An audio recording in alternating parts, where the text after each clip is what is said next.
This will have serious repercussions among African students who do not comprehend precisely what we're saying. The Africans in America who do not think properly on their own culture but think like the enemy make great confusion.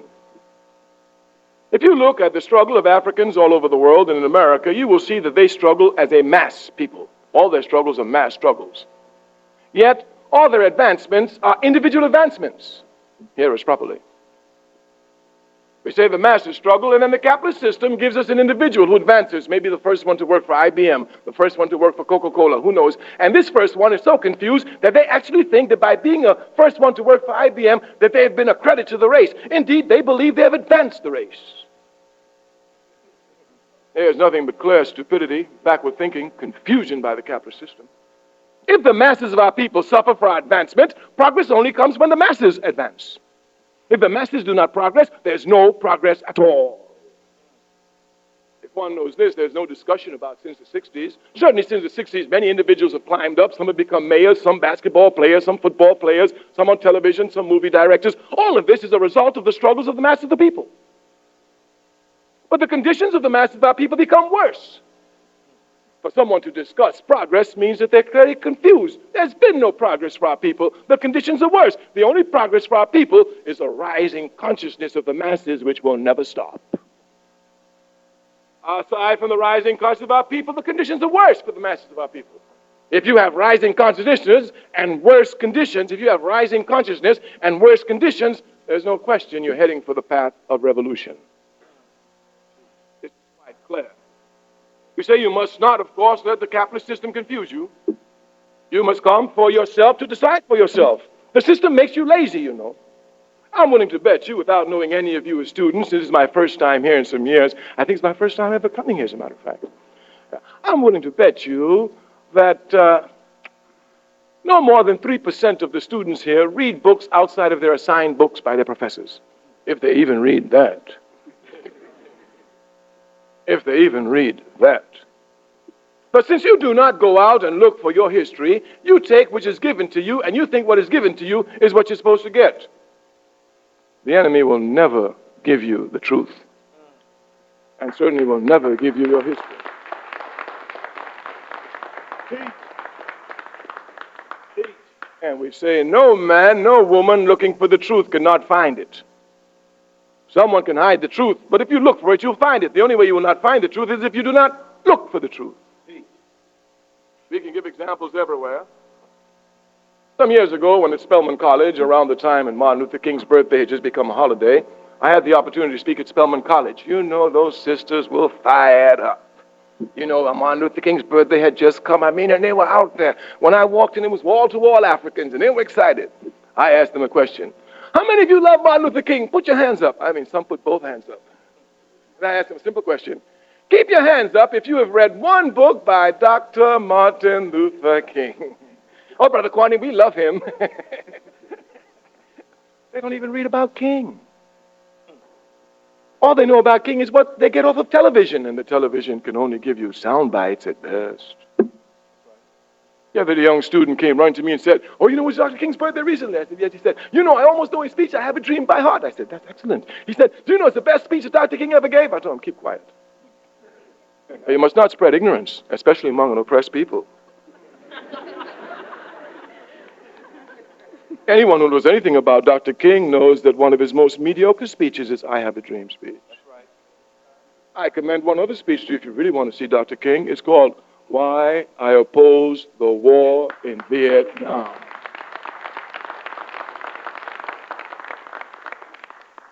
It is here that you will come to see truly something about Dr. King.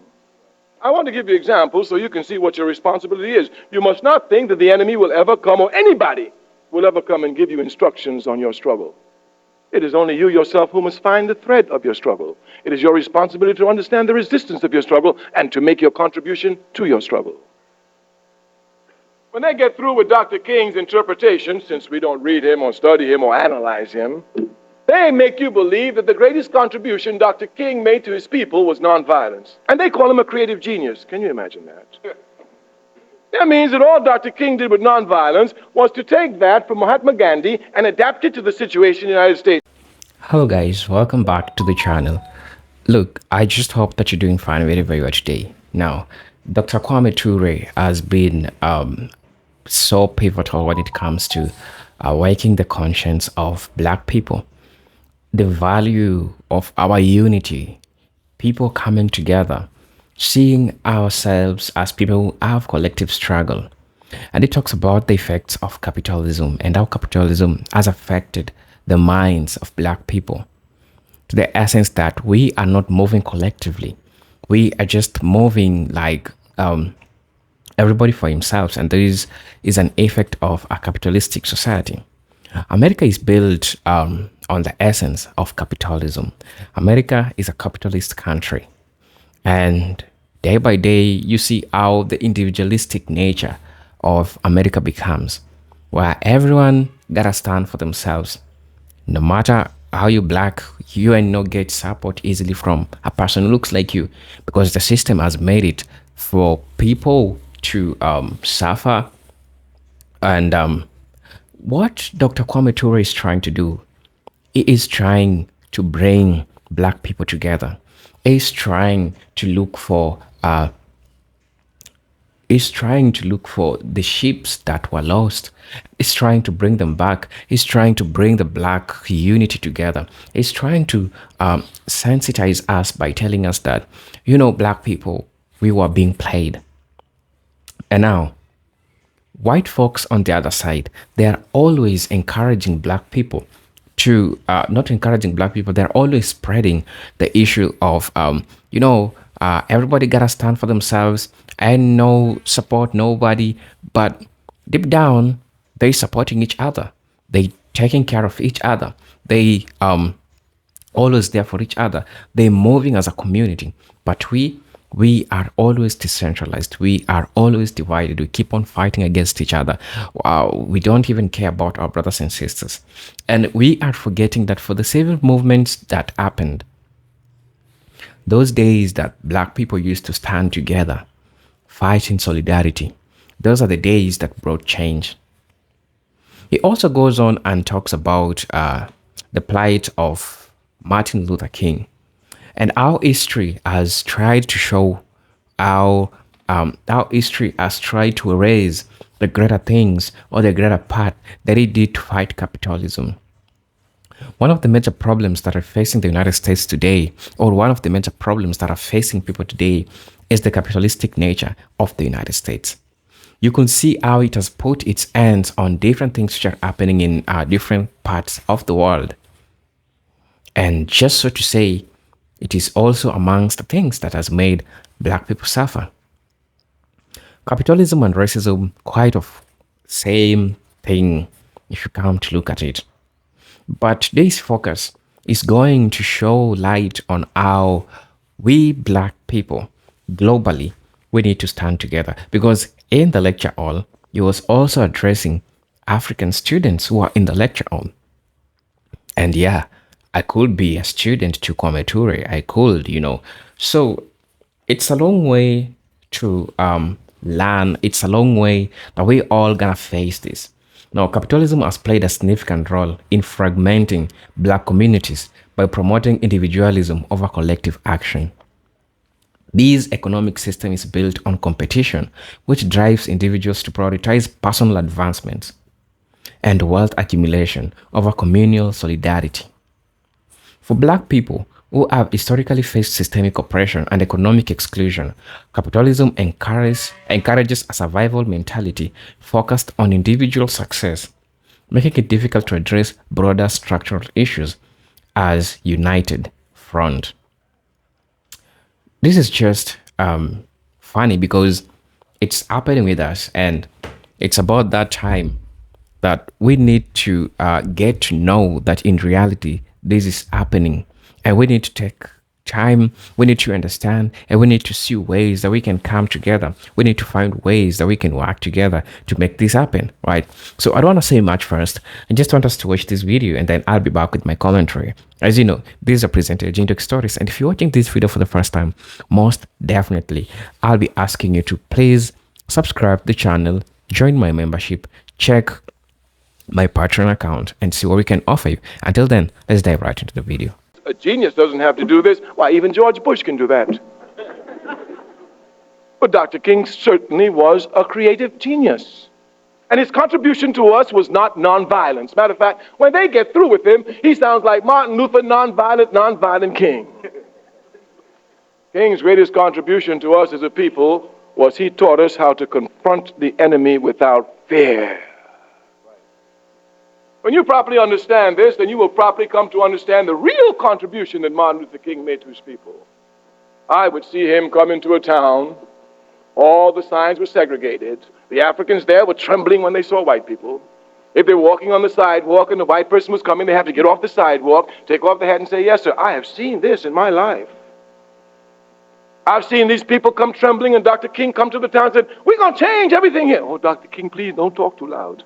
He said, "No, we're going to change everything here. We're going to turn these signs upside down." "Oh, no, Dr. King, these white folk down here, they're too mean." "No, we're going to mobilize everybody." "Dr. King, we ain't got no way." And Dr. King would look at him and say, "My God is a mighty God. He make a way out of no way." And this same Dr. King would take these same people who were afraid of white people just 2 weeks later, and you will see 8-year-old girls, 82-year-old women getting up, facing dogs, facing fire hoses, facing cattle prods, facing batons, facing horses, getting knocked down and getting up and going again with nothing in their hands except the righteous belief of the righteousness of their cause and nonviolence as their tactic. Dr. King would take the same man who was scared of white folks and have the same man face them with all the weapons in their hands, and this man had nothing but the conviction of the correctness of his cause. Dr. King is a great man. You must know precisely his greatness. I tell all the people in the world, I lay all the rebellions in this country at the feet of Dr. Martin Luther King. Of course. When Dr. King taught me how to face white people without guns, and they had all the guns, it didn't take nothing for me to pick up a gun and face them.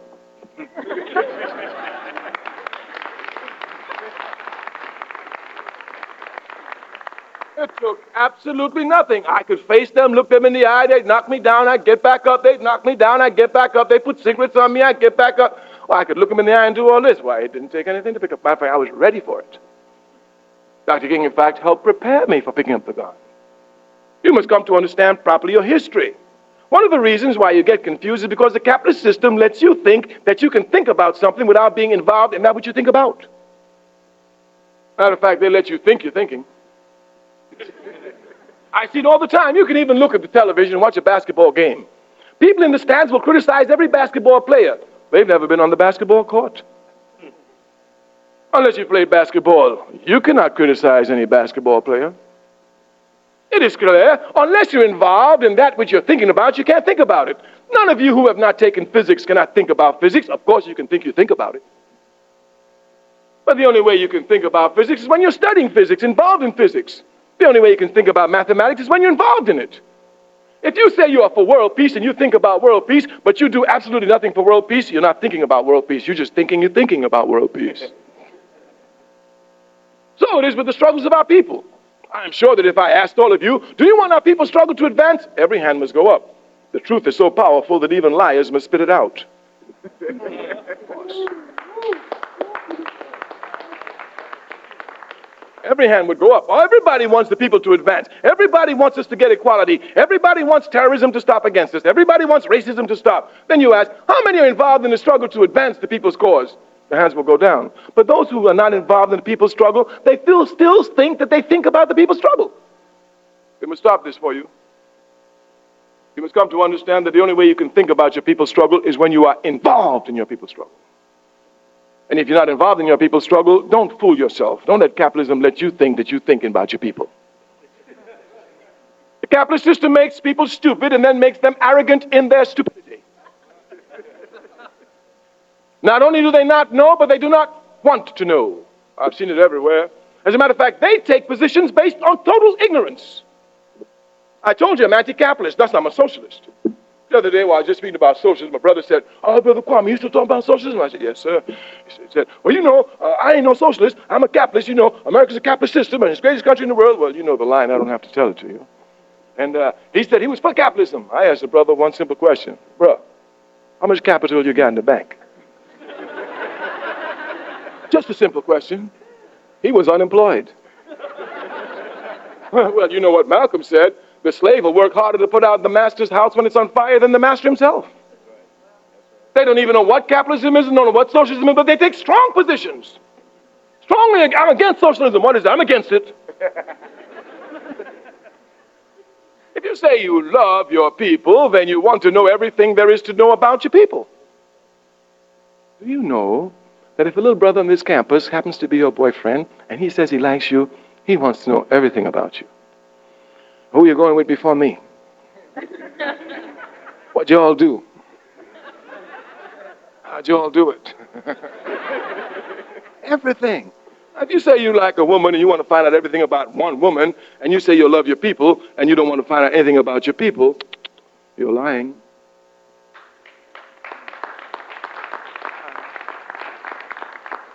You see, the capitalist system makes them lazy about every aspect of their life. That's why it must be struggled against without pity and without mercy. They will make you so confused if you're not struggling.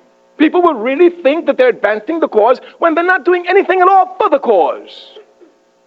If one is not involved in activity, one cannot think about that which one thinks one is thinking about. We want to make that clear. We want to make that crystal clear. You say the capitalist system makes the people lazy, won't let them read. I laugh. The other day a man came to me, told me he was a Christian. Yeah, African. I told him, oh, you're a Christian? He said, yeah. I said, can you read? He said, yeah, I can read. He said, when I was in the 5th grade, I was the best reader in my class. I said, good. I said, have you ever read the Bible from cover to cover? He said, no. I laughed. He got upset. He laughed more. I'm a revolutionary, Jack. Truth don't jump before lies. It crushes lies without pity and without mercy. I laugh louder. You can read the Bible and you ain't never read the Bible. You call yourself a Christian. He said, let me tell you something, Kwame Ture. You don't have to read the Bible to be a Christian. I clap for him. You're absolutely correct. But if you're a Christian and you can read and you don't read the Bible, you're a stupid Christian. The Chinese say, if you make a mistake and you know it's a mistake and you don't correct the mistake, you've made your second mistake. If any of you here call yourself Christians and you've not read your Bible from cover to cover, I want you to know you've made a mistake. You need to correct it. This man that I was talking to has everything to do with what we speak of. When an oppressor oppresses a people, his job is to make the people think they have the same history. His job is to make the people think they have the same culture. His job is to make the people think they have the same interest. As a matter of fact, the job of the slave master is to convince the slave that he's concerned about the interest of the slave more than his own interest. You know any slave who believes this is a stupid slave? Why, he'll pick cotton at night. But if you know that whatever the interest of the master is opposed to the interest of the slave, you will know when things are good for the master, it's bad for the slave. When things are bad for the master, it's good for the slave. This understanding is still not clear for many of us. Matter of fact, we think when American capitalism is in trouble, we in trouble. Get out of here, give me a break. Malcolm X said, whatever the enemy supports, you must oppose. Whatever the enemy opposes, you must support.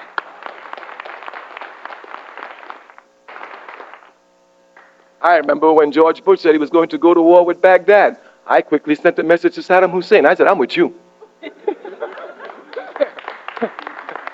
I'm with you.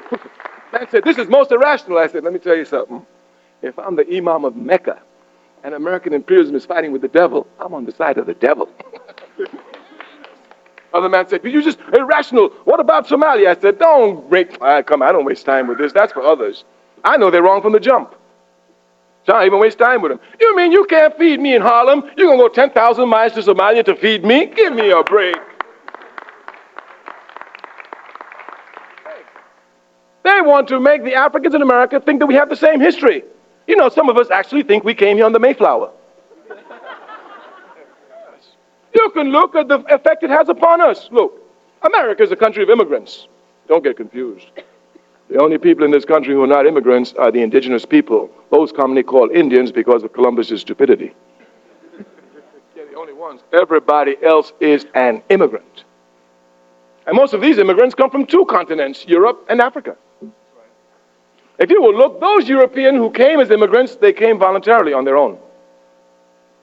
Each of them left Europe voluntarily, seeking a better life. We understand some of them are fleeing economic repression, some were fleeing religious intolerance, religious persecution, some were fleeing jails, etc. But each and every one who got on a boat coming to America from Europe thought in their own conception that they were coming to a better life, however they defined it.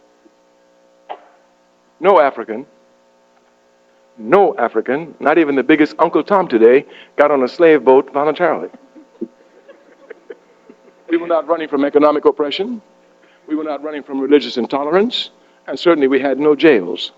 And every African, once they left the continent of Africa and got into a slave ship, got into hell. And today we still find ourselves in hell. Now you look at logics. Here are people who voluntarily left their country. Here are those who've been forced against their country. In their country, they were happy, beating drums and dancing. You understand? In America, when they came here, they couldn't even beat the drum. First law, they outlawed the slavery. There's the first law in slavery was no drum beating for them. Because they can pass messages with them drums. We know that. No drum beating for them. You can even treat the bum. You know what it is for us not to beat a drum? Give me a break. Even Trinidad, where I was born, they take cans and cut them down and make steel pan. They got to beat a pan. They couldn't even beat steel pans, no drums. None of that here, yes. These Africans have been catching royal hell in America. Ask the European, ask the African. What about your grandparents? The European will tell you, well, my great-grandmother came from Germany, my great-grandfather came from France, I go there in the summer, we have contact with the family. Ask an African. Where did your mother come from? Miami. And your grandmother? Alabama. And your great-grandmother? Mississippi. And your great-great-grandmother? You don't know? I know. You know? Yes. How do you know? Because I can look at you and know. Because Mother Africa is so strong, when she puts a stamp on you, 500 years of cold weather, Nat Nola, and frying your hair will not disguise you.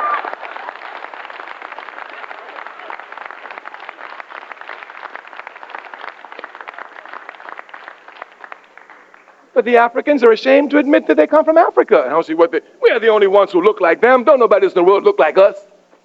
I know you're Blackfoot Indian and this one and that one, but don't nobody look like you. Not even the Blackfoot Indian looks like you. Maybe in your foot you're Blackfoot. Yes, but the only ones who look in the world like us is Africans. The reason why they're ashamed of Africa, hear me well, is because they're totally ignorant of Africa. Any man, any woman knowing anything about Africa must be proud of Africa. It's only an ignorant man who knows nothing of world history who knows nothing of Africa. We could spend days here giving you the contributions of Africa to world civilization. We pick only one area, that of religion. This is extremely important for us because you know we are a religious people. But I want to show you that even in religion, even in the church, you've got to fight capitalism, otherwise it will confuse you. Africa gave monotheism to the world, belief in one God. And when Africa gave belief in one God to the world, nowhere else in the world were they preaching monotheism. Nowhere else. And we just tell you in passing, a sister said to me the other day, said, you know, I don't like religions. I said, no, why is that? She said, because all of them are male-dominated. I told her, you don't know nothing about your history. The first monotheistic religion, the first religion had one God, coming out of Africa, had a female God. She was the head of the church. She was the head of it. In the African language, she's called Ast, A-A-S-T. The Greeks call her Isis, I-S-I-S. This was the first God. Judaism, the religion which preaches, chronologically, belief in one God, the first religion to do so, came out of Africa. It was Africa's gift to the world. I know this. When I yell at Zionists and they come to tell me nonsense, well, how can you talk about it? Talk about our religion. I say, I can talk about your religion because I gave it to you. I know who I am. First Jews in the world were Africans. Everyone knows that. Judaism could only develop in Africa because it was only in Africa that monotheism existed. To the east of Africa, they were worshiping the sun. To the north of Africa, in Palestine, they were worshiping idols and would do so until the Prophet Muhammad, peace be upon his name, came in the 6th century to give them monotheism. These are historical facts. These are undeniable historical facts. As a matter of fact, don't take me, this ranting, raving revolutionary, as your point of documentation for Africa's contribution to Judaism. I give you Sigmund Freud, his last book, Moses and Monotheism, a book which they hide, incidentally. But if you go to your library, you'll find it. You'll find it. It'll surprise you. I was telling a man the other day, he said, you're always condemning American capitalism and the education system. I said, I have to. It makes the people lazy, stupid. He said, why say that? I said, listen, I live outside of America. When a revolutionary regime seizes power, they ban reactionary books. When a reactionary regime seizes power, they burn revolutionary books. But in America, you ain't got to ban or burn nothing. Put them in the library. Don't nobody read them.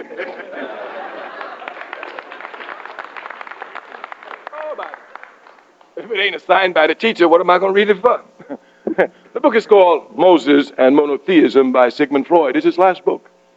Here, Sigmund Freud, using archaeological, historical, psychological, and every other type of scientific proof, comes to document for the whole world that Judaism began in Africa and Moses was an African. Right. That's right. This is clear. So we know our history, so we do not get confused. Africa's contributions to Christianity were outstanding. I want to pause a little because you know so many of us call ourselves Christians. Don't read the Bible, don't know nothing about the history of Christianity. The capitalist system will drive you to frivolity away from the forces that affect your lives. I'm sure there are brothers and sisters sitting before me who are Christians and at the same time are members of fraternities and sororities. And I'm willing to bet you 9 out of 10 of them know more about the history of the fraternity and the sorority than they do of the history of Christianity.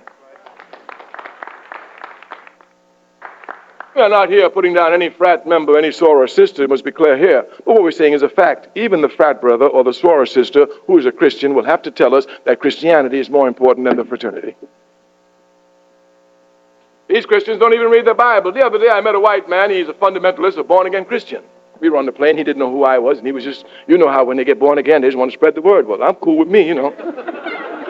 Real cool with me, because that's my job, so I can learn something from him, you know. So he's talking about how he's born again Christian. In the middle of it, when he stopped, I said, I said, I'm African. He said, yes, I see you wearing all those clothes from Africa. I said, yes, I'm from Africa. And what do you think about Africa? He said, well, I don't have too much thoughts. What do you think about its history? He said, well, I don't have too much thoughts about it. I said, but you're not a Christian. He said, what? I said, you're not a Christian. I said, if you were a Christian, you'd have to respect Africa. When Jesus Christ, peace be upon his name, was in trouble and everybody was trying to kill him, it was only Africa that granted him refuge. Everybody else wanted, no, Africa told him, you can't touch him. Come here, Jesus. That's where he went. That's where he spent his early life. That's where he grew physically, spiritually, intellectually, preparing himself for his later works. These are facts. The first church in the world came out of Africa. The first monastery in the world came out of Africa. The very intellectual development of the church came out of Alexandria, which is in Egypt, which still is in Africa. Everywhere you look, Africa's contributions to Christianity, we say, are outstanding. And you know, these Africans in America who call themselves Christians are ashamed of Africa. They don't even read their Bibles. Why? The very first country mentioned in the Bible, Genesis 2, verse 13, is Ethiopia. Depending upon your version of the Bible, it might be spelled Cush, spelled K-U-S-H or C-U-S-H. Any authoritative source will inform you that Cush is the ancient name for Ethiopia. That's Genesis 2, verse 13. If these Africans would read their Bible, they would see Egypt and Ethiopia is mentioned more in the Bible than even Israel. No African who truly says they are Christian, understanding their religion, cannot respect Africa. It's only a Christian who's a hypocrite, who says he's a Christian, carry the Bible under the arm, but don't open it. Capitalism will confuse you. European culture has a tendency to make the particular history of Europe, the particular culture of Europe, universal.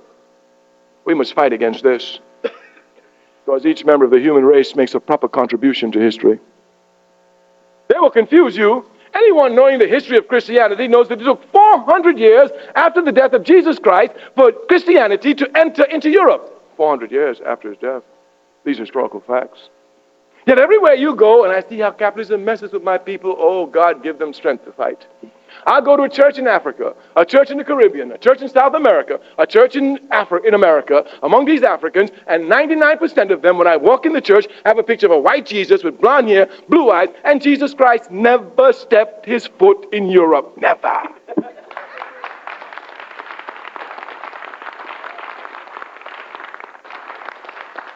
I'm not concerned with the color of Jesus Christ. That's not our problem here. But we can truthfully say that Jesus Christ, peace be upon his name, could be just about any color. But the one color he definitely could not be is the color he's always painted.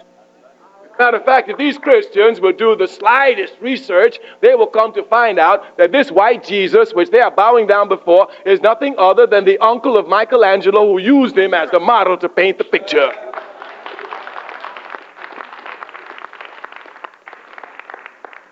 So we just want to show you in the first instance that the capitalist system will so demobilize you that you don't even know Christianity. You know, us as a people, like ain't nothing more important to us than religion, even to this day.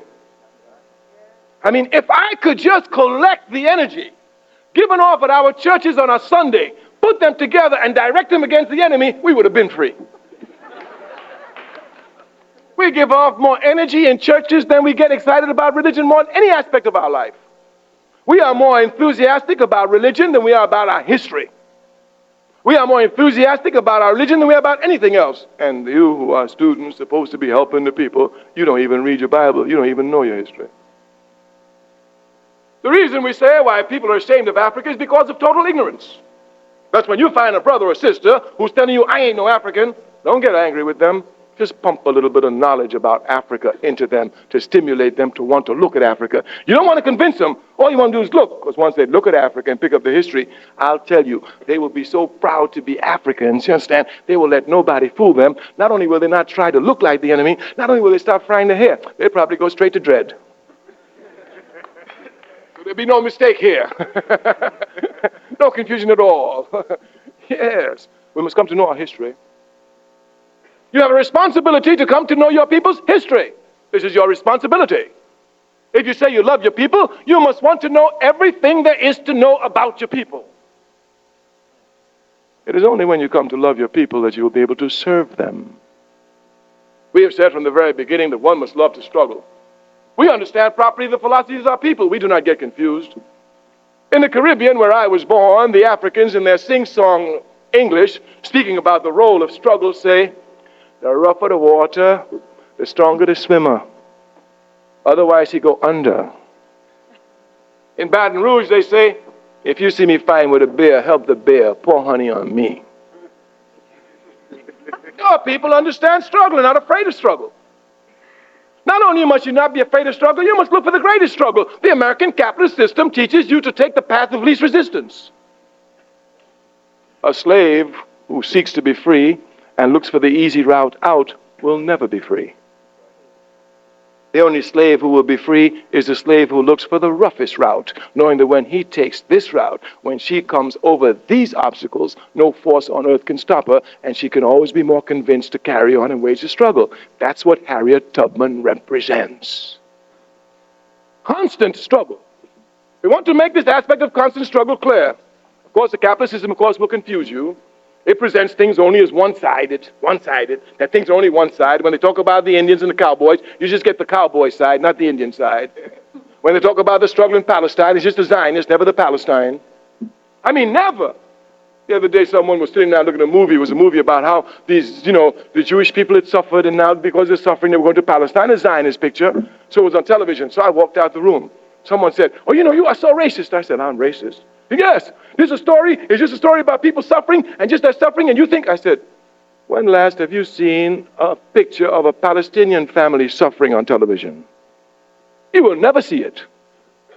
You will never see it because they don't want to work up your sentiments to support the Palestinians. So the only stories you see are suffering stories of them all the time, all the time, all the time. One-sided view of life is given everywhere, this one-sided view of life. We must come to look at the other side.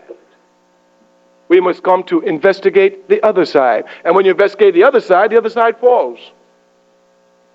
I told you that I was a socialist, and I am. I know that, I must tell you this because capitalism just confuses you. The other day I told a brother I was socialist. He said, you still socialist? I said, yeah. He said, but it fell. I said, really? He said, yeah, you didn't hear about it? I said, no, I didn't hear about it. He said, it collapsed. I said, oh. He said, you hear about the Soviet Union? They're gone. I said, really? I said, listen. I said, you mustn't get confused. Capitalism doesn't just rape your labor and rip off your resources. It deforms your thinking. It deforms your thinking. I told the man, you're not thinking. He said, what do you mean? He said, I saw it happen. It's finished. I said, you never judge a system by its adherents. You never judge any system by its believers. You judge it by its principles. He said, I don't understand what you're talking about. I said, all I'm saying to you, brother, is you don't judge socialism by socialists. He said, you're talking double talk. I said, am I? He said, if you tell me that you can't judge socialism by socialists, who you judge it by? I said, let me ask you one question. Do you judge Christianity by Christians? if you judge Christianity by Christians, it fell with Judas. And if it didn't fall with Judas, so many, many Christians in so many, many ways every day violates every principle of Christianity. When you judge a system, you judge it by its principles. Christianity has been betrayed everywhere. The Pope used it to divide the world. Slave masters used it to bring about slavery. But me, I will never condemn Christianity. I know its principles. The principles are just. Therefore, Kometure is really rendering gems to people. And I hope that some of us could just take our time to listen to his lectures. Really, really important. Really, really important. Because this is one of the African Americans or Black Americans who are trying to connect the diaspora back to the motherland. They're trying to show how we have more of shared struggles as Black people. Because while Africans, we are grappling with some problems that are being caused by the same people. Back in the United States, people who look like us are always grappling with the same kind of challenge, but a little bit of a higher magnitude, right? So, one way capitalism has divided Black people is through economic disparities.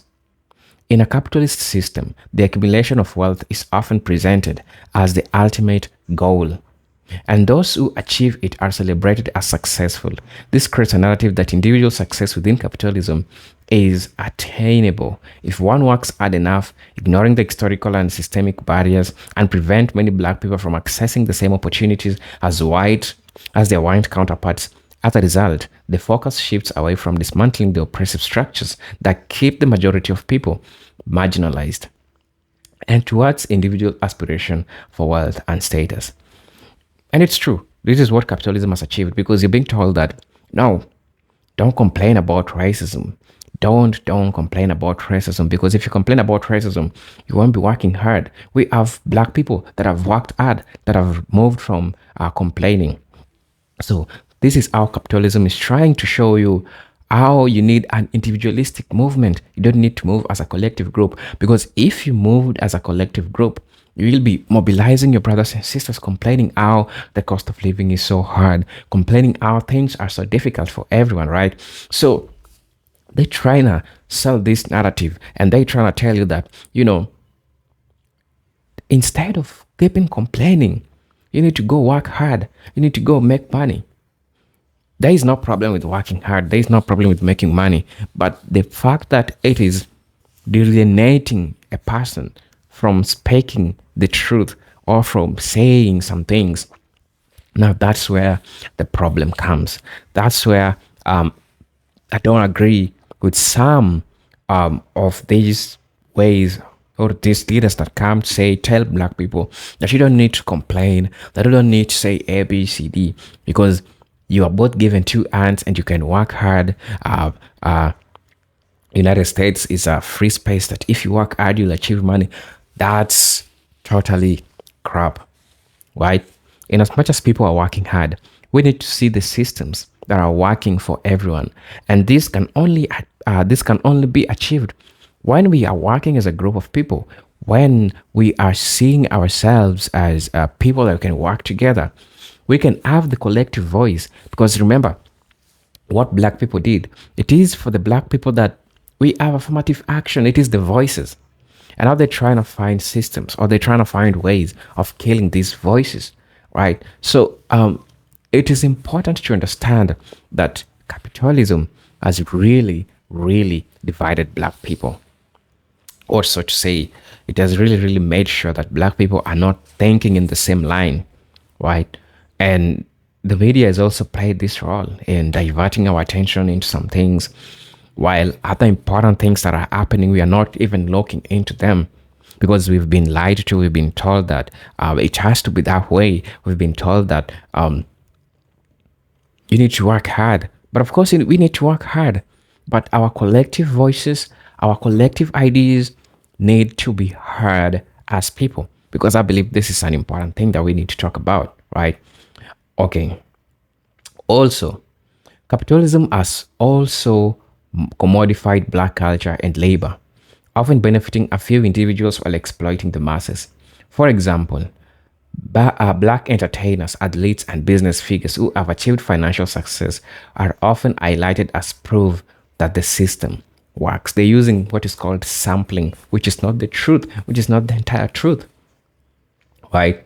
However, this masks the reality of black people continuing to face economic inequality by promoting the success stories of a few. Capitalists fuel the myth of meritocracy, suggesting that the system is issues like racism and economic injustice can be overcome by individual effort alone. This is according to the Black Agenda report. This narrative discourages collective organization to address these broader inequalities, as it implies that failures to succeed is a personal shortcoming rather than a result of oppression. The meritocratic system of the United States that if you work hard, you'll achieve everything. Like there ain't nothing like race. And they go ahead by proving by using few black people that have achieved that have achieved these goals to ensure that they're selling this fallacy to everyone. This is just promoting individual movement rather than looking at the systemic barriers that doesn't benefit the masses, the systemic barriers that have been put to ensure that the masses are not gaining, as the few black people who are used as sample, as the few black people who are used as an example, right? And you realize that, and I'm not just saying this to make you feel bad, but it is the truth. The few black individuals that are successful, most of the times you realize that they don't even care about their fellow black people. It's always about they getting their own bag, they're making that it is right, and the rest they don't care. The rest is none of their business. They don't want to think about anything else. It's just about them, right? So most definitely, I do see to it like capitalism has really played a significant role in ensuring that black people are not unified and ensuring that black people are really fragmented when it comes matters with development, when it comes to matters with making each other, when it comes to elevating each other. It is hard for us black people to achieve this because the system has made it so hard for this to happen, right? Now, additionally, capitalism encourages competition within the black community, where individuals are often forced to compete for scarce resources and opportunities. This competition can erode trust and solidarity, as people may feel pitted against one another in the quest for economic survival. Instead of working together to challenge the systems that create economic disparity, individuals may be more focused on securing their own economic position, further deepening divisions within the community.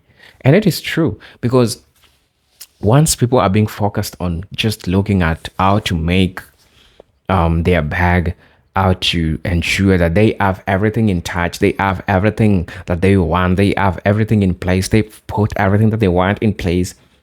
Trust me, it's so hard for them to also think of other people. And now this has made us not think as a group. This has made us to think about our stomachs. This has made us to think about ourselves. It is so hard for us to support our brothers and sisters because we are seeing it will bring competition. We are not even seeing the same shared struggles that we had before. We're just saying that, oh, if I show this guy this, he's going to be competing with me sooner or later. And that's how it has putted differences against ourselves, and it has eroded our trust and solidarity. And it is a sad thing. This is not something to celebrate because this is how a capitalistic society happens. And it is so sad that this is happening to a black person, a person who really understands the struggle, what they've been through, the suffering, While people on the other side, they know that the capitalist system has really rendered a lot of people homeless, useless, and they working together. They secretly working together. They're employing the members of the family. They're extending their hands to each other. While we black people, we keep on hating on ourselves. We keep on competing against ourselves. We keep on fighting against ourselves, right? And this is not right. It is upon time for us to understand that we need to start practicing socialism. And I know some people don't subscribe to that, but at least it is better. Or at least we gotta have our own doctrines, something that we can trust in our own selves, something that we believe by our own selves, right? So, moreover, capitalism emphasis on consumerism has led to the promotion of material wealth as a measure of success. In many cases, black people are encouraged to adopt consumer habits that prioritize status symbol, which can create division based on who can afford certain lifestyle. This materialistic focus shifts attention away from issues of collective empowerment and liberation, instead fostering a sense of individualism that weakens the potential for united social and political movements. And this is so sad, right? This is so sad because we're competing on things that are really not important for us. We're competing on things that doesn't really matter. We're competing on things that at the end of the day won't build us. In essence, capitalism focuses on individualism, competition, and wealth accumulation has undermined the ability of black people to come together as collective force to challenge systemic oppression.